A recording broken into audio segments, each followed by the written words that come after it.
Tingnan nyo mga minamahal kung gaano na po kagalit ng gagalaite itong ating presidente dito nga po sa ginagawang panluloko sa buwatan or I don't know kung anumang ahensya na patungkol nga po dito sa flood control project na mga unfinished. Ang iba nga hindi unfinished eh. Ghost flood control projects. So, saludo nga pala ako sa website na itinatag ng ating presidente kung saan free ang mamamayang Pilipino na magsumbong patungkol nga po dito sa mga flood control projects na mga unfinished. Yung iba naman, mga hindi talaga nasimulan. Ang iba, mga ghost. Kasi actually sa panahon ngayon sobrang hirap. 'Di ba na magsumbong? Kasi kunyari, magsumbong ka sa alkalde. O, sino ba yung nagpipirma dyan ng mga building permit? 'Di ba yung alkalde din? So, madadamay. Ang iba naman, kasabwat ng alkalde, yung contractor. So, mahirap magsumbong. So, sa madaling sabi, hindi nakakarating ang boses natin. 'Di ba? So, saludo sa website na kung saan free ang mamamayang Pilipino na magsumbong.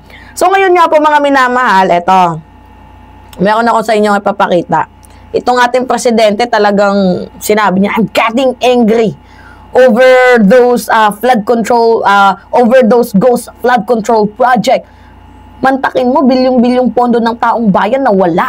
'Di ba? Oy, shout out nga pala dito kay Senator Joel Villanueva na sinasabing wala daw siyang kinalaman dito nga po sa flood control projects sa Bulacan.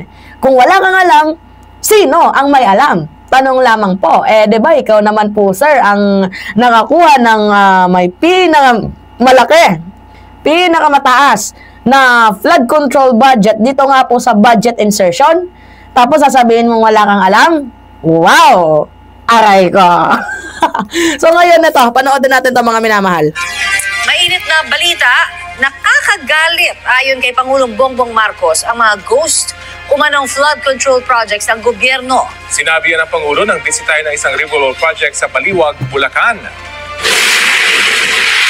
More than disappointed, I'm getting very angry. That's what's happening here. If all of these projects were properly executed and implemented, ang laki nang nawala na problema sana sa atin at sa mga taong bayan. Dagdag ng Pangulo, lumalabas na kahit kumpleto ang mga isinusumiting report sa DPWH, wala raw nangyayari rito. Patuloy ang paghimok ng Pangulo sa taong bayan na isumbong ang mga nakikitang anomalya sa mga proyekto. Yan, kaya nga tayo nagpasalamat mga minamahal, no? Doon sa website ni PBBM na kung saan free, malaya ang mamamayang Pilipino na makapagsumbong tungkol nga po sa mga anomalya na nangyayari sa loob ng gobyerno, mapalokal man yan or national. So ngayon nga po mga minamahal, ito kasi yung balita. Pakita natin sa inyo, no? Sabi dito, yan. Billions lost to ghost project in Bulacan, sabi ng DPWH Chief Bonoan. Itong si Bonoan dapat i-resign din to eh. Biruin mo, gagawa ng program of works, gagawa siya ng papers, documents na complete, nabayaran sa madaling sabi ng gobyerno. Pero ano yung nangyari? Wala tayong nakitang ni isang putang inang semento, ni isang hollow blocks na nakatayo doon sa area na yan. 'Di ba? I don't know kung mayroong nangyaring sa buwatan or meron talagang nakikinabang. So ngayon, sabi dito sa balita, ngayon kayo magugas kamay. Public Works Secretary Manuel Bonoan on Tuesday confirmed that there were ghost flood control projects in Bulacan worth billions of pesos that were supposedly carried out from 2021 to 2022. Ito yung nakakapikon eh. Nag-submit ka ng dokumento sa ating presidente na ito, kompleto na to, without checking doon sa mismong area kung talagang merong ginawang flood control. Aber, sino ang hindi mapipikon yan? Kahit sinong presidente ay magagalit, maliban na lang kung corrupt din. Can you imagine that? Talagang gahaman. Kaya dapat dito, kay Bono, ang tinatanggal din yan eh. Alam ko na maka Marcos si Bonoan. Pero kung ganito ang kanyang trabaho, hindi niya nagagampanan ng maayos, merong mas better pa dyan. Yan yung totoo. Meron pang mas better dyan. Hindi lang siya. Meron pang mas better. 'Di ba? So, Bonoan made the revelation during the Senate Blue Ribbon Committee hearing on massive flooding in the government flood control program. So, Senate President Pro Tempore Jinggoy Estrada asked Bonoan whether he believed that there were ghost flood control project. In all honesty, I think so. Yan yung sabi ni Bonoan. As mentioned in my statement, there are district offices that try to continue the validation. Let me just point out that some of the project were implemented in 2021. Tangina nung 2021 pa and up to this moment, wala pa din.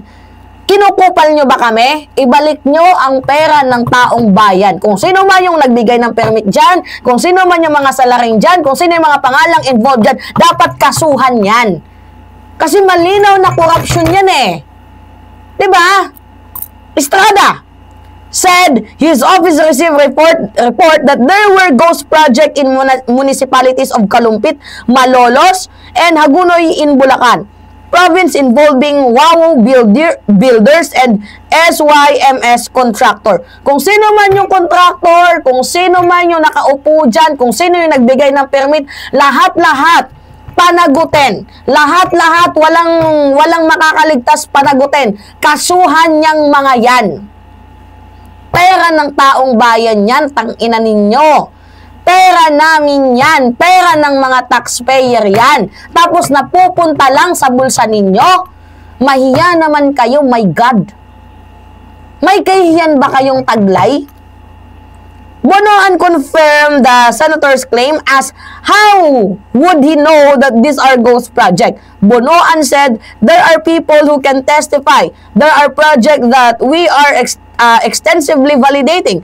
Bonoan said that of the 9 billion worth of projects secured by WOW Builders nationwide, 85 projects were in Bulacan amounting to 5.971 billion, and that some seem to be ghost project. Ibalik ang pera na yan kung walang napuntahan.